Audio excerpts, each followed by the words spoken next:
नमस्कार दोस्तों, स्वागत है आप सभी का आपके अपने YouTube चैनल अपनी क्लास है टेक में।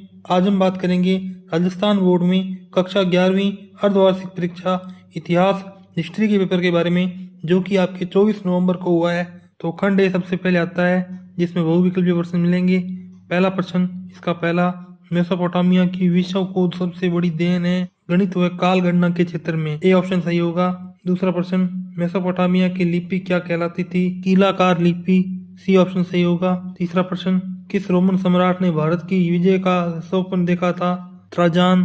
सी ऑप्शन सही होगा। चौथा प्रश्न, सीनेट में किसका प्रभुत्व था? सेना का। ए ऑप्शन सही होगा। पांचवा प्रश्न, चंगेज खान का प्रारंभिक नाम क्या था? तेमुजिन।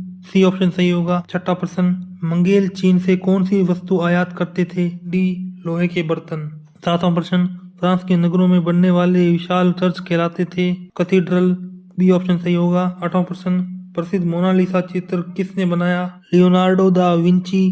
बी ऑप्शन सही होगा। नौवां प्रश्न, द पिएटा नामक प्रतिमा का निर्माण किसने किया था? Michael Angelo.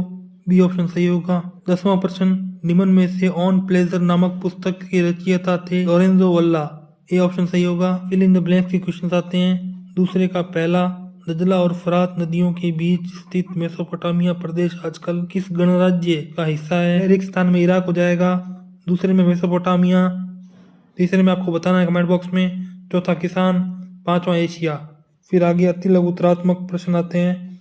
तीसरा प्रश्न, कैंपानिया क्यों प्रसिद्ध था? पहली बात तो ये समुद्री तट पर था, कृषि और व्यापार के लिए प्रसिद्ध था। चौथा प्रश्न, प्रिंसिपेट किसे कहते थे? सम्राट सर्वोच्च पावर रखता था बट खुद को फर्स्ट नागरिक बताता था। पांचवा, कुरिलताई क्या थी? ये मंगोलों की एक सभा थी जहां प्रमुख निर्णय युद्ध एवं खान होते थे। छठा प्रश्न, कुबकुर कर क्या था? मंगोलों द्वारा व्यापारिक मार्गों पर लगा एक कर था जिसे माल ढोने वालों से वसूला जाता था। सातवां प्रश्न, मार्क ब्लॉक कौन था? ये फ्रांस के फेमस इतिहासकार थे। आठवां प्रश्न, यूरोप के दो सर्वाधिक जीवंत शहर कौन कौन से थे? वेनिस और फ्लोरेंस। नौवां प्रश्न, सामंतवाद की कोई दो विशेषताएं बताइए। पहला, भूमि की संपत्ति और शक्ति प्रमुख धार होती थी। दूसरा है, किसान सामंतों के अधीन रहते थे और सुरक्षा के बदले श्रम या कर देते थे।